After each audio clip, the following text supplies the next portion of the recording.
Good afternoon, Crytarts. This is block number 10, and this week we're going to talk about Spur gear. The question actually suggested by Christian Ulihake. I hope I pronounced it properly, but if I mispronounce it, I apologize. Anyway, seems like that there are actually two questions related to it, which I'll get to it. The Spur gear fitment first. Crytek Spur gear. If you pay attention to a lot of discussion on forums or Facebook group, some people will claim that we have a proprietary Spur gear. If anybody claim that or say that, you can pretty much say the person have never worked with a Crytek gearbox before. Now, if he did say he worked with it, he's either lying or he does not understand. Why I said that is, if you can, the gears, all three gears, sector gear, spur gear, and a bevel gear, you can actually drop all three gears on a non-Crytek gearbox. If you can drop that, think about it for a second, if you can drop all three gears on a non-Crytek gearbox and it worked, how does it make it proprietary? It doesn't make sense. What differences about the Crytek gears and versus the other gears actually is not a whole lot of differences. There are slight differences on the Spur gear, which I will show you. This is a Crytek Spur gear. All right. This is a aftermarket Spur gear by Lilacs. And you looked at it, it really isn't much of a whole lot of differences. All right. Now, when you start looking the back, that is the Lilacs gear, and that is the Crytek Spur gear.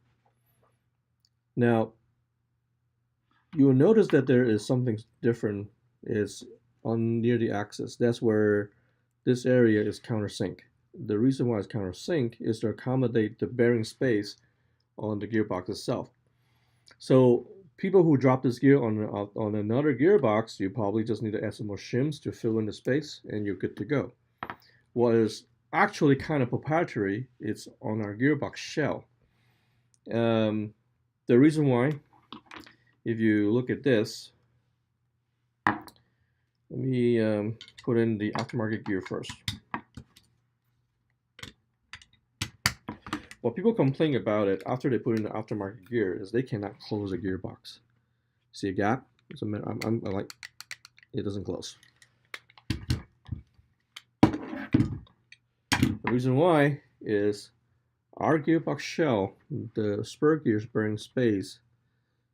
Let me see that right there. Okay, so right there, that is raised.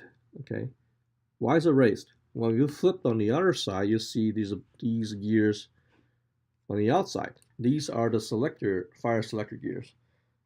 That's our design. We wanted able to have MP fire selector on our product.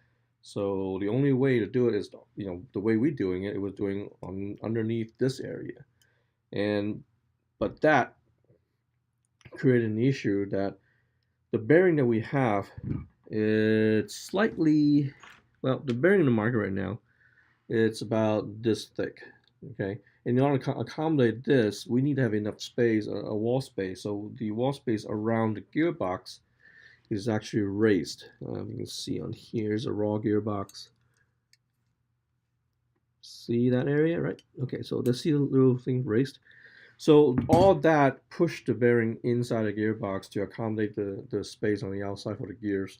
By doing that, your distance on the inside is actually smaller. That's why that we have a countersink here to accommodate that raised area. So this is the reason why that you cannot just freely drop in a aftermarket spur gear on it.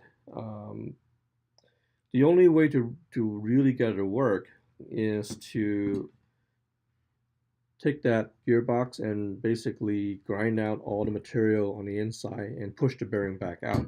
By doing that, there's a very good chances you will disable the gear on the outside because you no longer have enough space. They might bind together. All right. So it's a give and take, and that's the the official reason why that you're having trouble installing an aftermarket spur gear. Um, is there any way to improve it?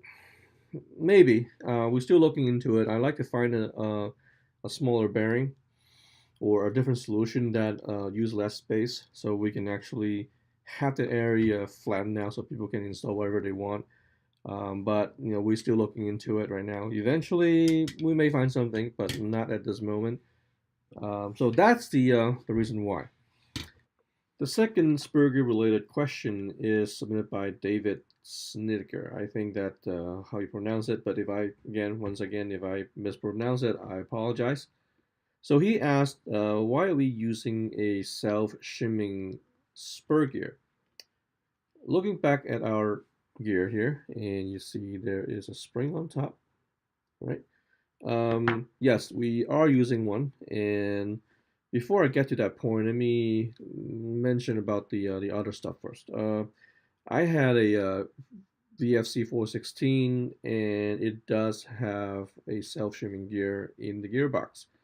It's got it's got a spring on the sector gear and a spring on the spur gear. However, the spring they use is really soft and it's quite spongy. I mean, it's really very little tension at all. The one we use on ours is different. Our spring is a lot tighter. There's more tension on it, so it pressed onto the gearbox shell extremely well. The reason why we're doing it purely is for ease of production. As you know, that shimming gearbox takes a lot of time. Even a seasoned tech can take up anything up to 5 minutes to shim an individual gearbox, and we just can't have that for a factory worker for mass production. It's just too time consuming. So to ease the installation process, so we decided to put a spring on it and then put a shim on top, and we're done. It's purely for that reason. And there is a downside, of course, because you're putting tension onto the gearbox, you're actually creating a drag, their resistance on it. So anybody who wants to build like a fast rate of fire gearbox, they will most likely do not like to have this kind of spring on it. The easier way to get around it is to pull a spring out and put like a sleeve over it. Then you shimmed it. Then you have much less resistance on the spinning.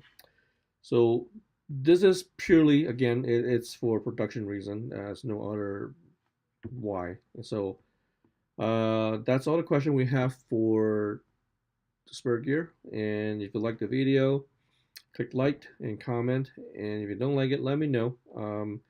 Until then, be nice, be kind. I'll see you next video.